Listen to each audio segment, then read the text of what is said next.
Growing up, my grandparents lived next to a cemetery, so my sister and I would take walks and read tombstones, which oftentimes told the story of the deceased. Here in the Cayman Islands, the Watler Cemetery tells a story dating back more than 300 years.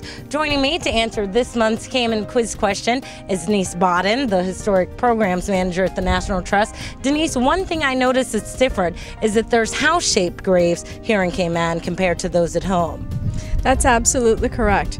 The house-shaped graves started popping up in the Caribbean in the 1600s, and of course we can owe some of the fashion to, of course, our British ancestry and our British heritage. The family that's in the Watler Cemetery here on Old Prospect Road is the Watler family associated to Roddy Watler, a police inspector. One of the important things about the Watler Cemetery is the fact that it still has an original stone wall surrounding it, and many of Cayman's traditional graveyards don't have that.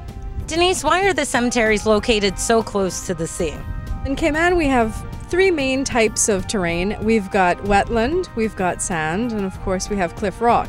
Wetland and the cliff rock are not very ideal for cemeteries, so the easiest thing to dig in is the sand. And if you look at the population numbers, you would think that there, in theory, should be a lot more graves around the island, but because of the sand issue, I do feel that a lot of the graves have been washed out over the years, and the families have just continued on reburying in pretty much the same location, maybe a little bit higher up the beach, but certainly hurricanes have removed many of our historic grave sites. There have been cases in Cayman's construction history where homes are being constructed on the ocean, and although there are no visible markers on the surface, what we found has been when people are building the pools, they do usually find quite a few skeletal remains. So it is actually a bit sad that some of our very historic sites are being lost to development.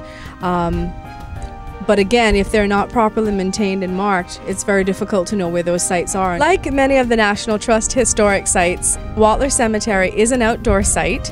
You can come and visit it anytime at your convenience, and we do have interpretive signage in place that really provides some educational information for our visitors. And of course, because it is an outdoor site, it requires maintenance, and we really look forward to any assistance that we can get from the public in maintaining our very important historic sites. Thank you, Denise Bodden, for taking time out once again. And if you would like to learn more information about the Watler Cemetery, just log on to the National Trust's website, which is www.nationaltrust.org.ky.